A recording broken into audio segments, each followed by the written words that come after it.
President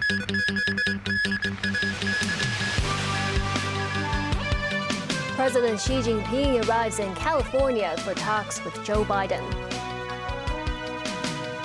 Locally, Chief Executive John Lee makes a district visit in Kowloon East. And Tate can tunnel to adopt the Hong Kong e-toll system on the 26th of the month.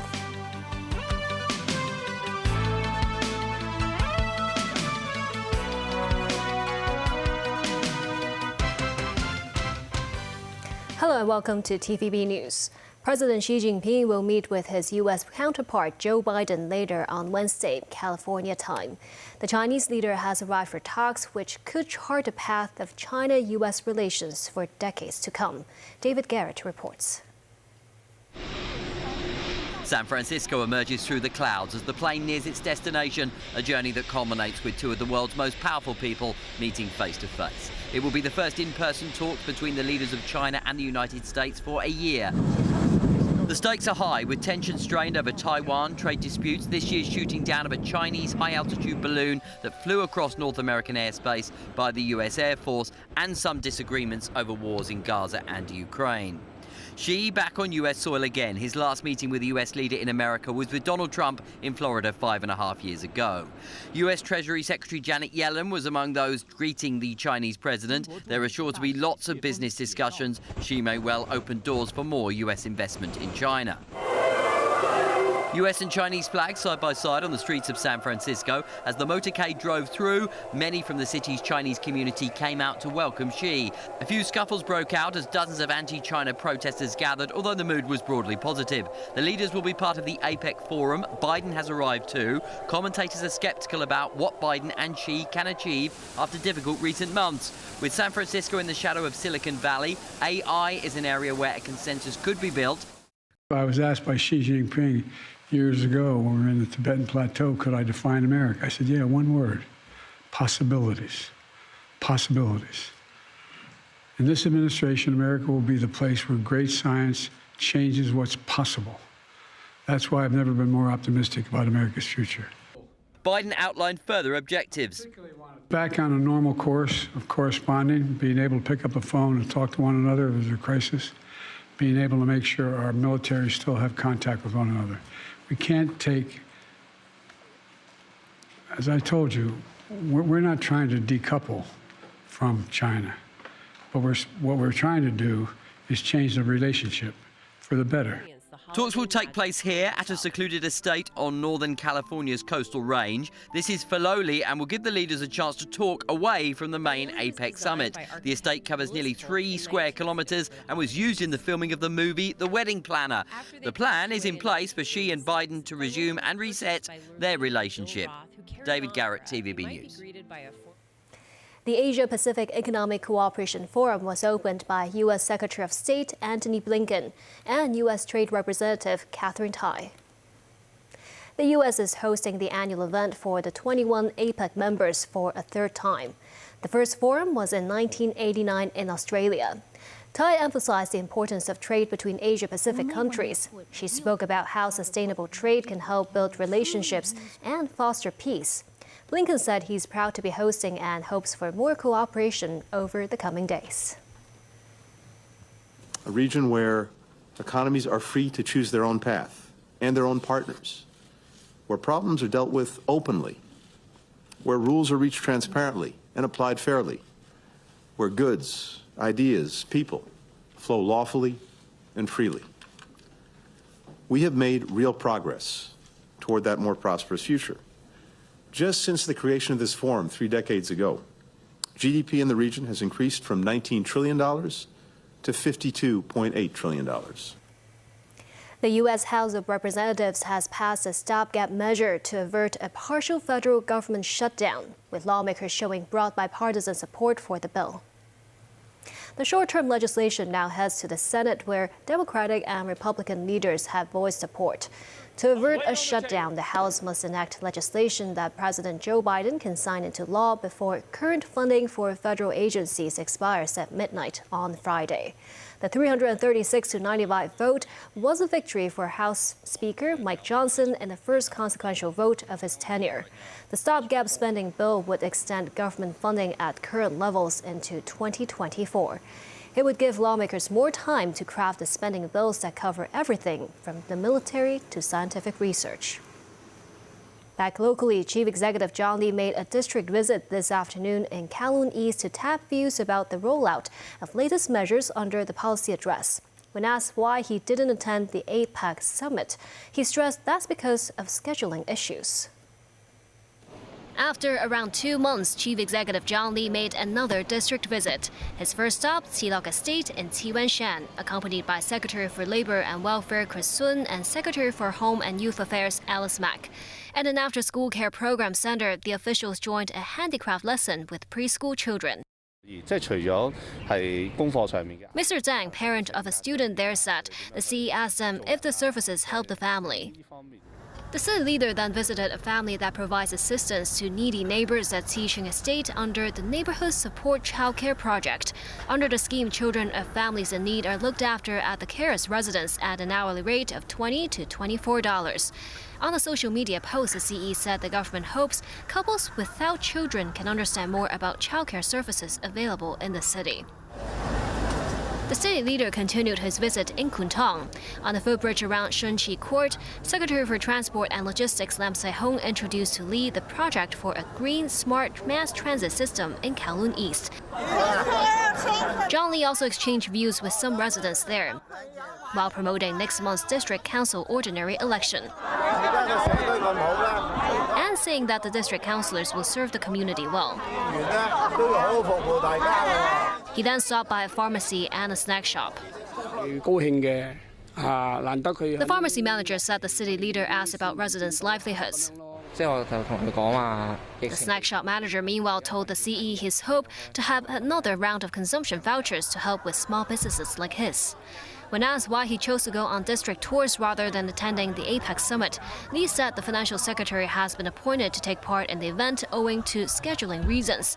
He stressed as Hong Kong has emerged from the pandemic, officials will venture to different parts of the world to promote the city. Chief Executive John Lee said the administration will continue to work for the high-quality development of Hong Kong. To achieve that goal, Zhen Yanxiong, director of Beijing's liaison office in Hong Kong, pointed to legislation on Article 23 of the Basic Law. They spoke at the International Forum on China's Economy and Policy held at the SAR government's headquarters. The CE said apart from consolidating existing advantages, the SAR government will proactively explore new development focuses and promote new industries such as innovation and technology, pharmaceutical research, and new energy transport to maintain the city's competitiveness. Beijing's top official in Hong Kong, meanwhile, said the SAR government should fulfill its constitutional duty to complete local legislation on Article 23 of the Basic Law in time. He said national security legislation, together with the SAR's electoral overhaul, would help foster a safer environment for the city's sustained economic growth. The Tate's Cairn Tunnel will be the latest tunnel in the city to implement the Hong Kong e-toll system.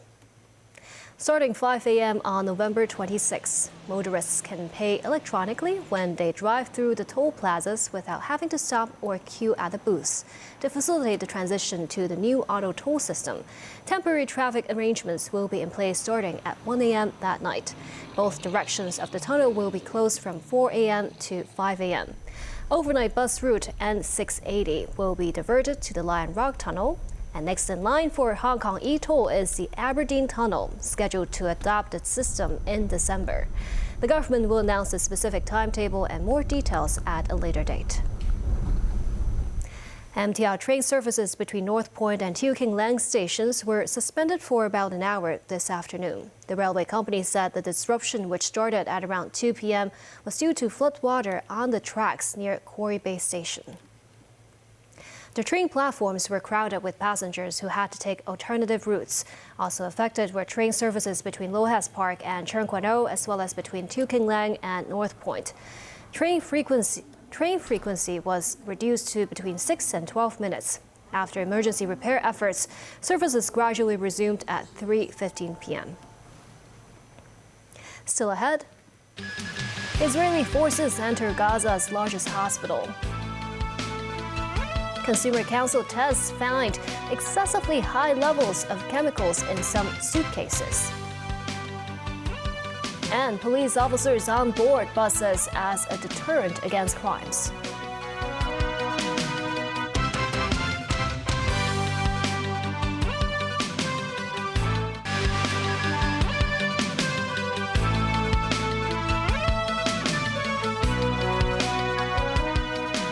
Welcome back. Israel says its forces have raided Gaza's largest hospital where hundreds of patients, including newborns, have been stranded amid dwindling supplies and no electricity. Al-Shifa Hospital has become a symbol of the widespread suffering of Palestinian civilians over the past few weeks. More than 10,000 Palestinians have been killed in Gaza since Israel declared war against Hamas. That's after the Palestinian group's attack on Israel on October 7th, when around 1,200 people were killed and some 240 hostages seized. Nasir Karim has more. Doctors at the Al-Shifa hospital in northern Gaza describing their working conditions amid Israeli airstrikes and fighting on the ground. This as the Israeli military says its forces have raided the hospital, with troops first entering the western side of the vast complex, housing the surgery and emergency departments. Eyewitnesses said they saw tanks rolling into the hospital. Amid an international outcry over the days-long siege of the hospital, Israel says Hamas has a major command center under the facility. The United States says its own intelligence backs up Israel's claims. Hamas and the Palestinian Islamic Jihad, PIJ, members operate a command and control node from Al-Shifa in Gaza City. They have stored weapons there, and they're prepared to respond to an Israeli military operation against that facility. Kirby added that the U.S. does not support airstrikes on the hospital or gunfights inside it. Hamas media officer Ezzat al-Rachek said the Al-Shifa raid is not an achievement because it's not a military facility. Hamas has invited international investigators to the hospital to verify their claims. The Palestinian group said it holds Israel and the U.S. responsible for the raid on Al-Shifa. Israel also said they had brought in incubators for some 36 premature babies, though health agencies say these are useless because the hospital is operating without electricity, water or medicines. Officials say 25 of 35 hospitals across the Strip are not in operation.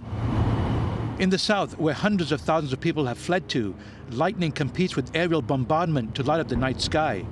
Rain brought with it the blessing of drinking water, but also more misery for displaced Palestinians, many of whom are forced to sleep out in the open. This woman in the Khan Yunis camp said rainwater flowed into the tent from all sides, wetting the bedding and clothes. Nazri Karim, TVB News. Back in Hong Kong again, the Consumer Council detected chemicals in 15 suitcase models with the potential to hinder normal growth of children, impair the male reproductive system, and cause cancer. Some of the substances exceeded the limits set out in the European Union by over 40 times. Meanwhile, the consumer watchdog also reported air ticket complaints doubled over the same period last year. Timothy Lee tells us more. Suitcases are essential to residents in a city of travelers. The Consumer Council tested 15 hard-shell suitcases ranging from around 24 to 28 inches in height, with prices ranging from $730 to $8,200. The models were rated for durability and water resistance. The carry and retractable handles of 8 suitcase models suffered minor damage, such as cracks after being subjected to high-impact movements, but could still be used. However, 6 other models, including the most expensive Rimowa model, experienced snapped or loosened handles and cracked outer shells. 4 models sustained more serious damage after traveling for 90 kilometers as part of a road test, with some of their wheels falling off. The test also revealed higher concentrations of polycyclic aromatic hydrocarbons in some of the suitcase handles. These are substances capable of causing cancer. One model tested for concentrations of phthalate DHP exceeded European Union standards by 45 times. To explain a little bit about, the impact of phthalates, it is about if you frequently, get in contact, with it, it will possibly affect the reproductive system and also the development, of kids. The Consumer Council suggested buyers could better maintain their suitcases by refraining from sitting on them, avoid cleaning the outer shell of the suitcase with strong detergents, as well as storing them in a dry place when not in use. Meanwhile, the council says complaints about air ticket bookings have doubled year on year. It's stressed with peak travel season approaching, residents are reminded to carefully read the terms and conditions when buying through websites and pay attention to notifications updating flight schedules. Timothy Lee, TVB News. Authorities arrested almost 4,000 STO account holders in the first 8 months of this year. That's a 10% increase over last year's figure. The police said criminal organizations would rent or purchase accounts belonging to residents and use them for illegal transactions. Most arrests were made on scams related to investment, online dating, and shopping. Some account holders are students and teachers who received up to $1,000 for each service they provide. Authorities hope to work with the Department of Justice to increase the penalty for STO account cases. Authorities today began deploying police officers to prevent crimes on board buses in the West Kowloon area. The police said they will not rule out implementing the measure across the SAR. Officers could be seen boarding a bus in Sham Shui Po and promoting anti-crime information to passengers. Authorities said they hope the move could serve as a deterrent against robberies and sexual assaults. They added the inspections could extend to cross-harbor bus routes depending on the measure's effectiveness. Recent fatal industrial accidents have prompted lawmakers to push for stricter occupational safety rules. Still, authorities say they have already increased the number of spot checks at high-risk work sites and do not intend to further amend the rules for now. Sharon Tang has more. In April this year, the government raised fines for offenders who violate occupational safety rules. But fatal industrial accidents continued, prompting calls to step up regulatory works.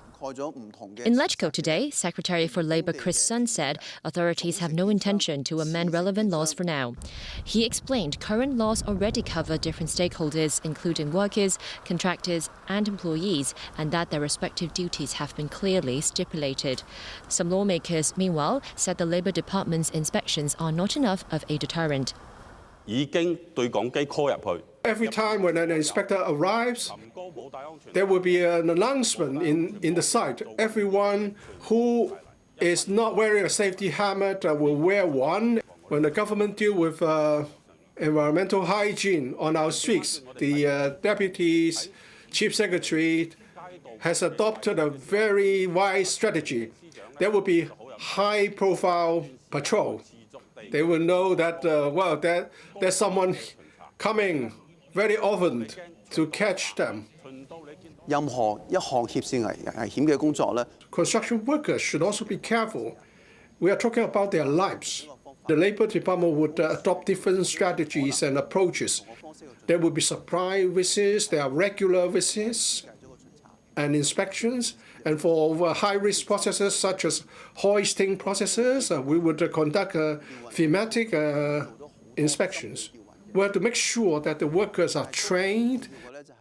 Swen added he will review the building's ordinance in the coming year, streamline referral and disciplinary proceedings, and speed up prosecution efforts. Sharon Tang, TVB News. And Hong Kong Winterfest will kick off on Friday next week and run through New Year's Day with a variety of attractions and festive events. They include a waterfront pyrotechnic edition of a symphony of lights along Victoria Harbour. Organized by the Hong Kong Tourism Board, the 10-minute marine fireworks display will light up the night sky at 8 p.m. on 8 days next month, including Saturdays and Sundays, as well as Christmas Day and Boxing Day. A Christmas town will also take over the harbourfront of the West Kowloon Cultural District with a giant Christmas tree and other whimsical displays. Shopping, dining, and hotel offers and discounts will be up for grabs on the Winterfest official website. According to the Tourism Board, the city recorded more than 26.8 million visitors in the first 10 months of this year, which already surpassed the expected visitor number for the entire 2023 by 1 million. The Tourism Board believes the annual figure could exceed 30 million. And that's the news. Thank you for watching.